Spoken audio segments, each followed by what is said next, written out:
Hey guys, and welcome back to Gregtech New Horizons. Look who's following us. He's still here. And it's time today to unlock Tier 4. Here we go.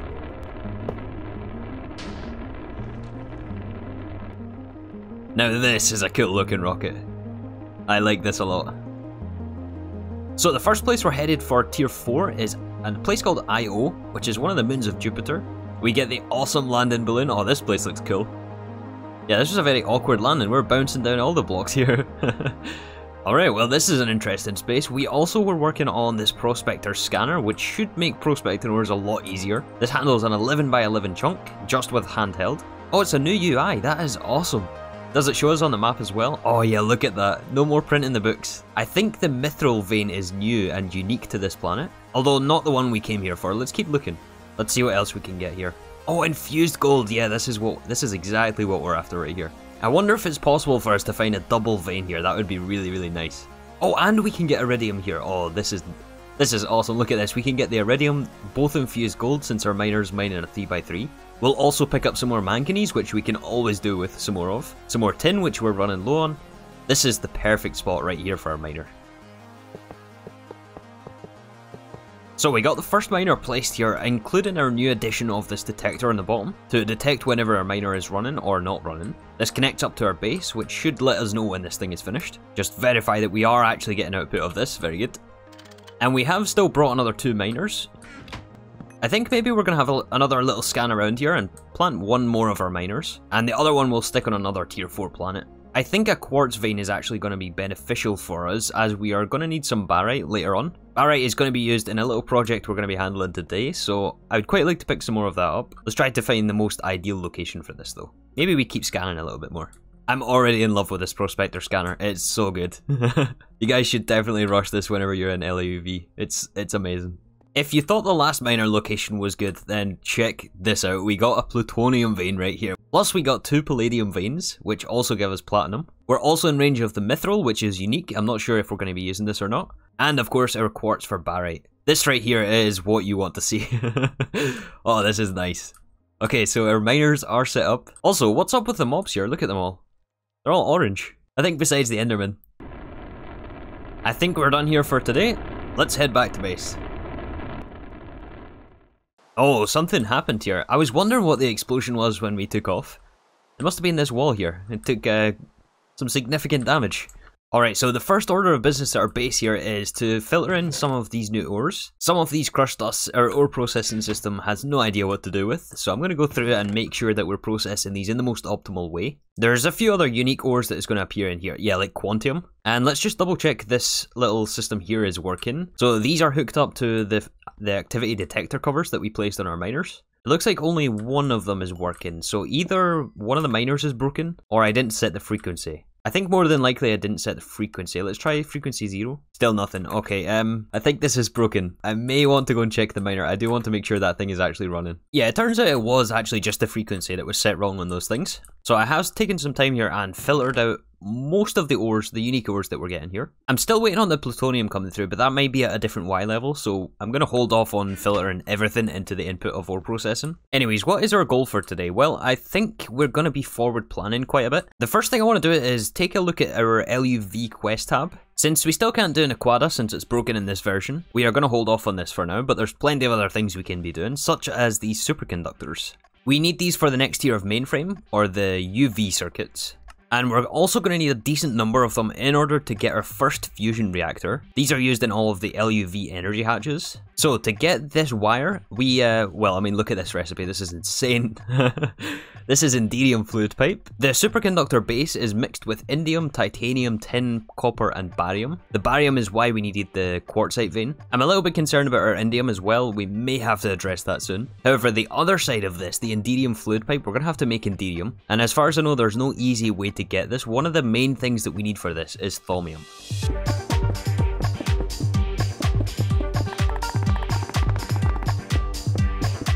So to handle the production of thaumium, we actually managed to get some of these magic metal berries, and these crops when harvested can give us straight thaumium nuggets, along with I think void metal as well, depending on which block you have underneath. These crops do need a low light level, which is why we have some dark glass and a room around this, otherwise it's not very efficient to have blocks near your crops here. So since we only have a few right now, I think I'm going to get Breeks on the case to crossbreed some of these things and get us lots and lots of these seeds. You may have noticed these things from last episode. This is Transformium, which is actually UU matter berries, so we can transform these into UU amplifiers, and this makes the recipe for UU matter slightly cheaper and faster, so I think it's definitely worth planting a couple of these things. But yeah, other than gathering some more seeds, we also need a way to power this. I, for some reason, thought you could use the dimensional transceiver, but that ain't gonna work. We can't transform EU to RF in this. There's no CEU. So I think really the only other option for us is to do solar.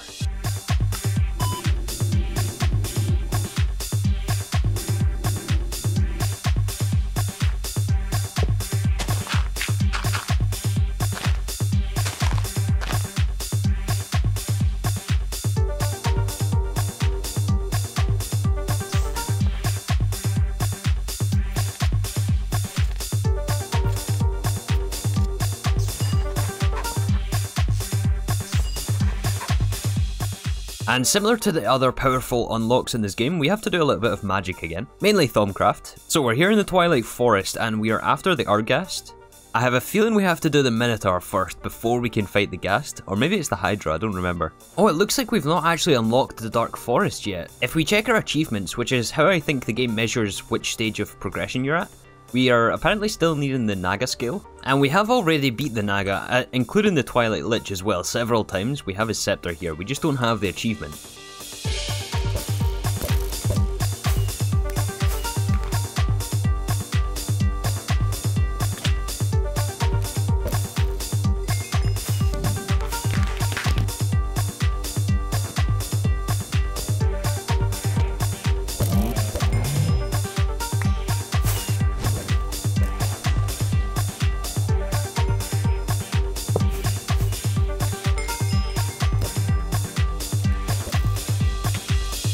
Alright, we got 4 bosses down? Look at this, is this snow right here? Very, very strange, I have no idea what's going on there. I think the last part is just the Arghast, which is the whole reason we came here to this Twilight Forest. However, we were able to pick up the Fiery Blood from the Hydra, which I believe we actually need in the next tier of Thaumcraft Wand anyway, so we would have had to do this at some point. Yeah, looks like the Arghast Tower is just across this lake over here. Oh no, are we gonna 3-shot this guy? The Arghast no longer lives. So yeah, what we are actually here for is Carminite, this stuff right here. Yeah, it seems the crafting recipe for Carminite has been disabled. Well, it's been changed significantly to be Gregified, but we only need 8 of these things and we have 12, so I think our time here is done for today. Alright, so some of you are probably saying right now, why don't we just EU P2P up there? Or Quantum Ring?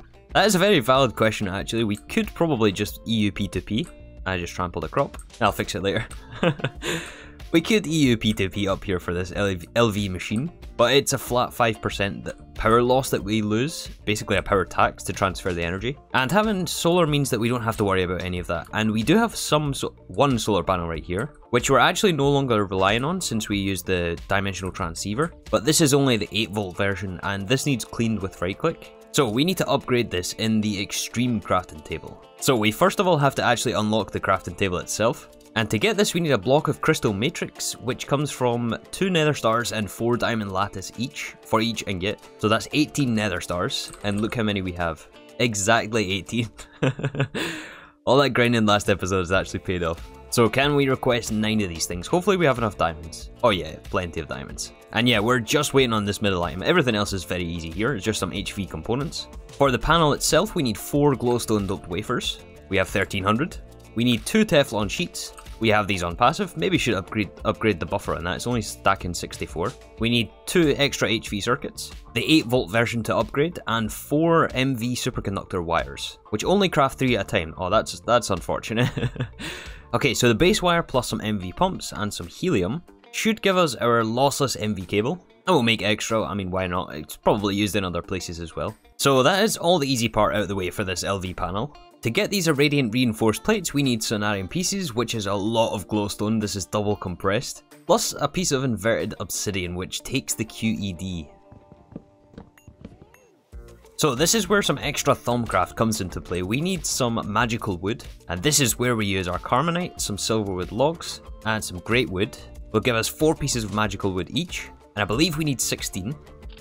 Let's scan it. So in the recipe for this QED, we need diamond etched computational matrix. These take ender cores, which take 4 magical wood, the liquid ender, and ender infused obsidian, which is just obsidian plates and a bunch of quartz, along with a lot of liquid ender. The liquid ender shouldn't be any problem for us anymore. We have this regenerating enderman. 24,000 ender pearls should be enough for us. That's way overkill for this project. But again, we will actually need some more for the LUV superconductor for all of the enderium we're going to make.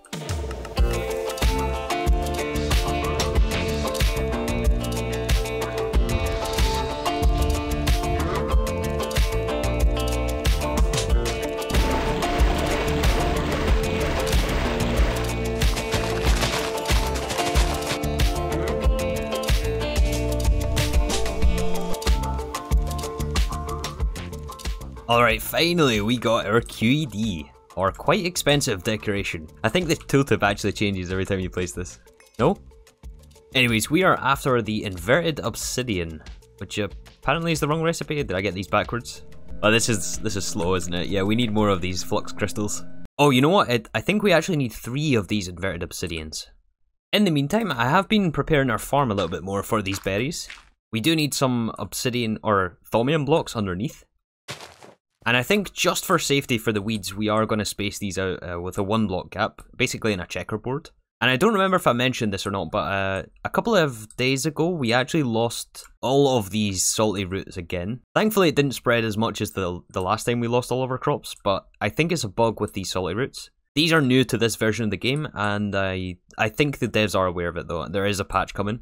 Oh yeah, let's also fix this one we messed up earlier on. I know you guys would comment about that if I didn't fix it. Okay, anyways, there is 8 inverted obsidian. I'm sure we'll use some more in the future anyway. For 3 triple compressed glowstone, it is 7,000 glowstone dust. That is going to take...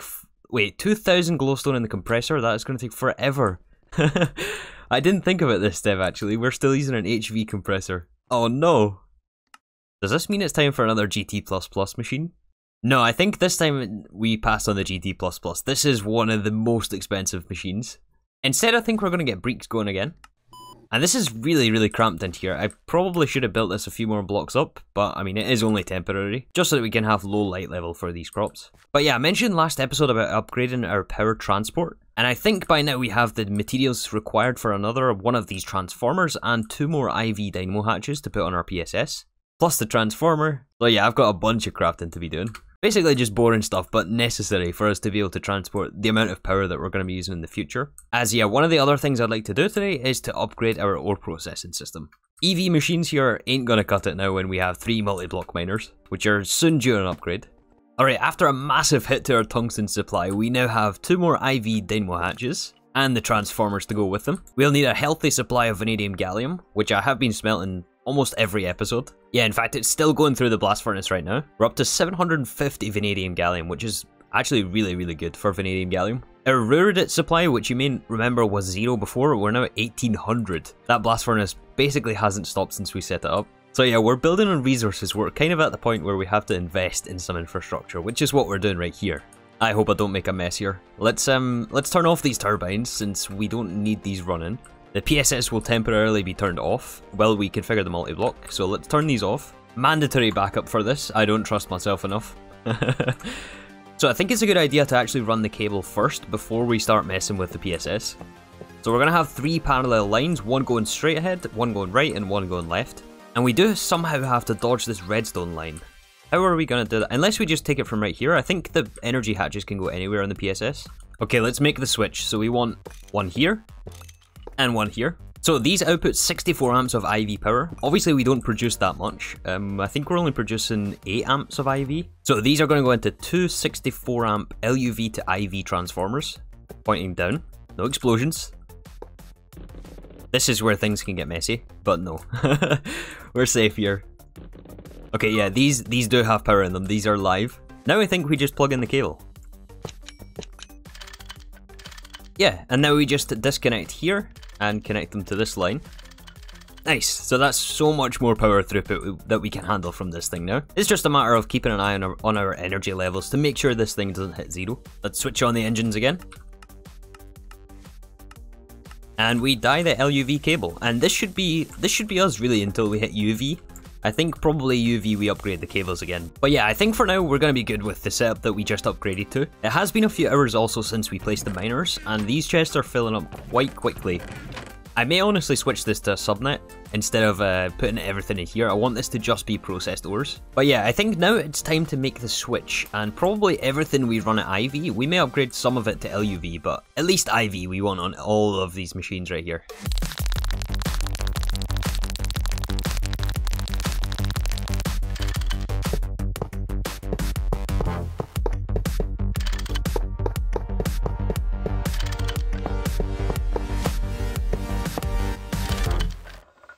Okay, maybe IV for everything is a bit much. We don't need IV for absolutely every step of this process. But the slowest and most frequently used machines, such as the washer, the maceration stack, the thermal centrifuge, and the regular centrifuge, is all at IV, and the rest are all at EV. We're also still yet to see our plutonium show up here. I don't know if it's ever going to show up. Maybe the prospector lied to us, I'm not sure. But I think it's time to turn this back on and let everything back through into ore processing. Let's see if the system can handle this. Let's see if we can keep up. And we have pollution again. That is a good sign. No, pollution is a very bad sign, but a good sign that our machines are running. So I should be correct in saying that, yeah, we have 3 triple compressed glowstone now, which we have to send through a laser engraver with a very specific wood glass lens. I don't know, this is a weird mixer recipe, but I think we only need it for this step specifically, so we'll just do it manually. 100 seconds? Really? Really? Okay then.